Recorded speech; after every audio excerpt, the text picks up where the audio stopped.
Hello friends, देखिए आज मैं आपके सामने यहाँ पर जिस म्यूचुअल फंड की बात कर रहे हैं तो थंबनेल में तो आप ऑलरेडी नाम तो देख ही लिया है। नेट एसेट वैल्यू की बात करेंगे 24 रुपये का है। एक साल में बात करेंगे 17.36% का CAGR है।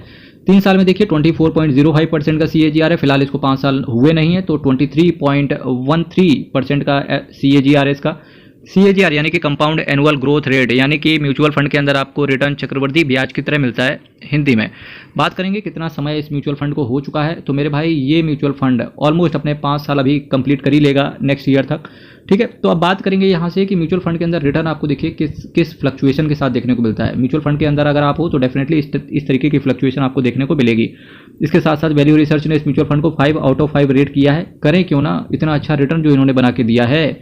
इसके साथ साथ राज मेहता, राजीव ठक्कर, रौनक ओंकार एंड रुकुन ताराचंदानी साहब, भाई साहब कितने तगड़ा, पूरी बटालियन है इस फंड को मैनेज करने के लिए, तो रिटर्न तो अच्छा देना बनता ही है। इसके साथ साथ 3 महीने में देखो 4.79% का एब्सोल्यूट रिटर्न आ गया है। 6 महीने में देखो 14.72% का एब्सोल्यूट आया है। एक साल में 17.36% का एब्सोल्यूट आया है। 3 साल में 90% का रिटर्न आ गया है। 3 साल में 90% ठीक है, ठीक है। 5 साल का जब डेटा आ जाएगा तब हम पूरी चर्चा करने की चेष्टा करेंगे। और इसके साथ साथ रिस्क म्यूचुअल फंड के अंदर आपका वेरी हाई रहता है, तो ये चीज़ आपको पता होना चाहिए क्योंकि आपका पैसा अल्टीमेटली इक्विटी में लगा हुआ है। Parag Parikh tax saver fund direct plan growth की बात कर रहा था। एक हमारे बहुत ही पुराने सब्सक्राइबर भी हैं, जमन साहब। तो जमन साहब, उनका कमेंट आया था तो आज मैं लेने की चेष्टा करूंगा यहाँ से कि क्वांट टैक्स प्लान के अंदर क्या सही वक्त है लमसम करने का। देखिए इस समय किसी भी म्यूचुअल फंड के अंदर सही वक्त है। जैसे ही मार्केट गिरे और आपका जो म्यूचुअल फंड है जैसे ही मार्केट गिरे, शांति से बैठ के उसके अंदर लमसम करो। और लमसम एक साथ मत कर देना, 50-60 हज़ार रुपये, इवन 10,000 रुपये भी रखे ना तो एक साथ नहीं करना।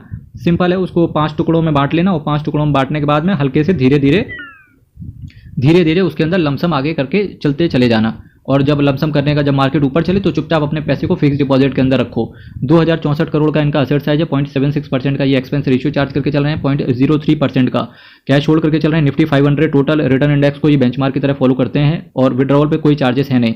देखिए ये कोई विड्रॉवल पे कोई चार्जेस है नहीं, यानी कि एग्जिट लोड कुछ है नहीं आपका, तो कोई एहसान नहीं कर रहे हैं क्योंकि ऑलरेडी ELSS कैटेगरी का जब म्यूचुअल फंड होता है, यानी कि ये ELSS equity linked saving scheme, ये ELSS का फुल फॉर्म है और ये एक टैक्स सेवर फंड होता है।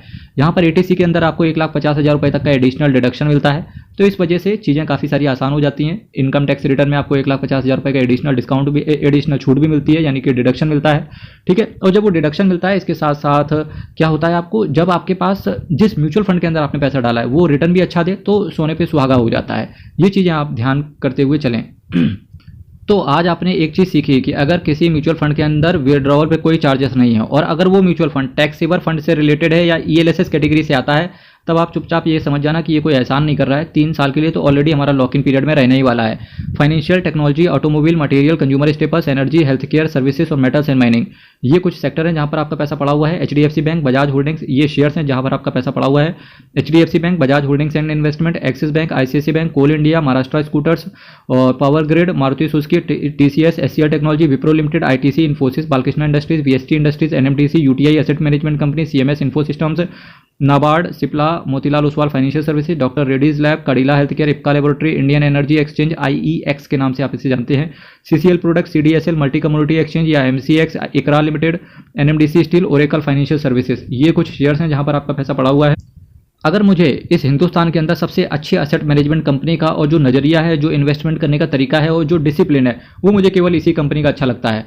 Parag Pareek asset management company का 48,420 करोड़ का इनका असेट अंडर मैनेजमेंट है। क्यों ऐसा बोला मैंने, केवल ये 8 स्कीम के साथ आते हैं। इनका शुरू से ही सपना है मेरे भाई, कम स्कीम के साथ रहेंगे पर इन्वेस्टर को अच्छा रिटर्न देंगे, इन्वेस्टर ऑटोमेटिक हमारे पास आएगा, और ये बात बिल्कुल सही है। हर हर महादेव, अयप्पा शरणम, हरि शरणम, बहुत बहुत धन्यवाद।